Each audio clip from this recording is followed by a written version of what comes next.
Պարոն Ավինյան, տեսեք, քանի որ մենք 24-23 հարցերի մեջ ունենում ենք 1 կամ 2 զեկուցվող հարց, քանի որ 2 նիստ անընդմեջ բոյկոտներ է տեղի ունենում, անցած նիստը մենք ունենք հայտարարությունների ժամ եւ չկարողացանք ունենալ հայտարարություններ, պետք է հիշեցնեմ, սա քաղաքային պարլամենտ է, մենք եւ ֆրանկոֆոնիկ ազգ ենք, պարլամենտը ժողովուրդ ջան գալիս է ֆրանսերեն խոսել բայից, այսինքն այո, շնորհակալություն, ամեն կերպ փակելով մեր խոսելու հնարավորությունը, սա ակնհայտ ցույց է դնում, որ դուք թափանցիկության եւ պարլամենտարիզմին դեմ եք գնում։ Հիմա ես կուզեմ խոսել այն իրավական կոլապսի մասին, այն իրավական տերորի մասին, որը տեղի է ունենում այս շենքում եւ այս քաղաքում։ Առաջի թեման, կուզեմ անդրադառնալ ձեզ համար տխրահարճակ կարմիր գծերի 13 անգամ ապօրինի թանկացման որոշմանը, որը դատարանը կրկին կհիշեցնեմ 5 դատավորի կոլեգիալ վճռով ճանաչեց անվավեր, ոչ իրավազոր, սխալ, ապօրինի։ Ինչ է տեղի ունեցել դրանից հետո սիրելի քաղաքացիներ, երբ որ ձեր քաղաքային իշխանությունը անում է մի թանկացում, որը ձեր քաղաքային ընդդիմությունը դատարանում ճանաչում է անվավեր, բարեխղճության երևի մտքով եթե գնանք, կմտածենք դրանից հետո մարդիկ պետք է հետ կանգնեն դրանից, ասեն ժողովուրդ ջան կներեք, բարձվեց օրենքով ապօրինի կերպով ենք արետևյալ այսպես կոչված ռեֆորմը, B, նույնիսկ եթե մոռանանք ապօրինության մասին, այն պատճառը կորիզը, որը որ դրվել էր թանկացման մեջ, չի բերել արդյունքը, քաղաքում բեռնաթափում տեղի չի ունեցել, ինչ են անում քաղաքային իշխանությունները, օգտվում են օրենքի բացերից, պարզ կերպով բողոքարկում են այս վճիռը վերաքննիչ ատյանը վերադարձնում է բողոքը, դրանից հետո եւս չեն համակերպվում, տանում են այս վերադարձի որոշումը, տանում են բողոքարկում են վճռաբեկ դատարան, վճռաբեկ դատարանը եւս վերադարձնում է, արդեն պնդելով, որ դուք ձեր ներկայացուցիչը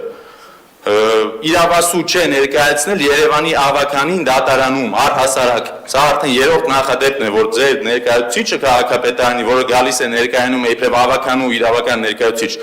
իրեն թույլ չեն տալիս խոսել եւ հեռացնում են դահլիճից։ Ժողովուրդ ջան, սա պարզ իրավական բացերի մանիպուլյացիա է ի օգուտ քաղաքային իշխանության եւ ի վնաս Երևան քաղաքի բնակիչներին։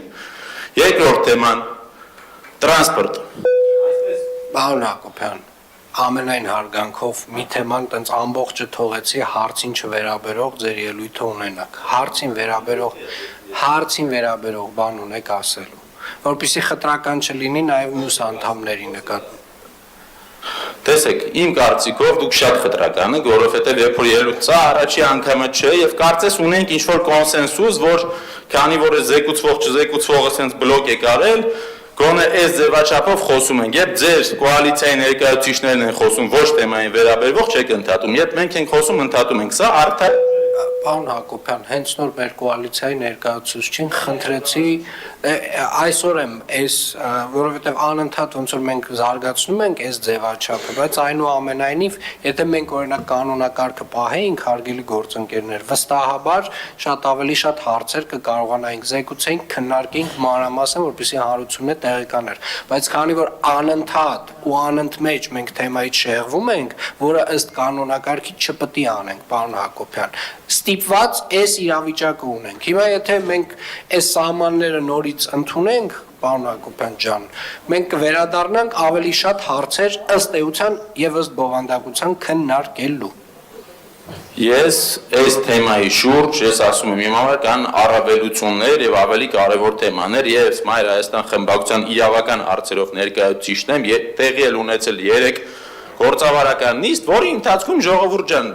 գործադիրի ղեկավարը ձեր հայտարարություններ է արել, ես պետք է դրանք իրավական մեկնաբանության ենթարկեմ, եթե այսօր հարց ու պատասխանը մի ամիս հետո ես չեմ ուզում երեկվա մասին խոսամ, եթե դուք կրճատել եք չեք տվել խոսելու տեղը, սա է միակ տարբերակը, եթե ես օրինակ մտածում եի, որ դուք բերեցիք տուգանքի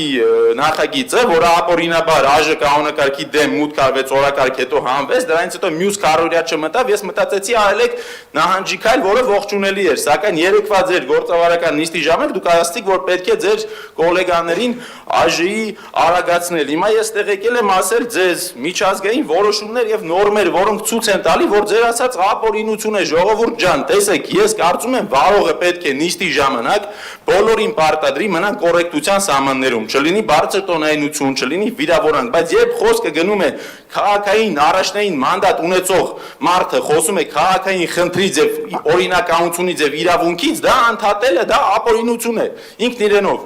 Հիմա ձեր բերած նախագիծը, որը որ դուք բերում եք, ՄԱԿ-ի գլխավոր քարտուղարի զեկույցների իրավունքի գերակայության վերաբերյալ 2004 թիվ, ստույգ ասում է, կառավարությունները, խորհրդարանները չպետք է օգտագործեն օրենքը որպես քաղաքական գործիք իրավիճակ իրենց օգտին շտկելու համար։ Դուք բոյկոտը, քաղաքացիական, սահմանադրական իրավունքի իրականացումը հիմա փակում եք նոր օրենքով, սա խախտում է։ Եվս մեկ երկուս նույնիսկ ասեմ, Վենետիկի հանձնաժողովի նախադեպային կարծիքները, Ուկրաինա, Ալբանիա, 2016 թիվ, 2007 թիվ։ Կարդացեմ, գուցե չգիտեք ժողովուրդ ջան, իմացեք, որ այդպես չանեք։ Նայեք, Վենետիկի հանձնաժողովը պարբերաբար ընդգծում է, որ օրենքները չպետք է լինեն ուղղված կոնկրետ դեպքերի լուծմանը։ Օրենսդրական փոփոխությունները, որոնք կարող են նպաստել իշխանության կամ քաղաքական ուժի շահերին, գնահատվում են որպես ոչ ժողովրդավարական։ Հիշում եք, չէ՞, դուք ժողովրդավար իշխանություն եք։ Սա ժողովրդավար չէ, ու պետք չէ այնպես ստեղծել երեկվա ձեր գործավարականին, որ դուք ասում եք բոյկոտը տանում են սեզ, բոյկոտը տանում են դենց, ես ուզում եմ շնորհակալություն հայտնել բոլոր այն քաղաքացիներին, ով մոտենում են ինձ ամեն օր Երևանի փողոցներում եւ ասում են, որ չեն վճարում եւ բոյկոտում են, ես ձեր ցավը տանեմ, լավ եք անում։ Եթե Ավինյան ասում է 25-30% կա բոյկոտ, նշանակում է 50% կա բոյկոտ։ Ու մի տարի է մնացել, բոլորս միասին պայքարելու ենք եւ դիմանալու ենք։ Լավ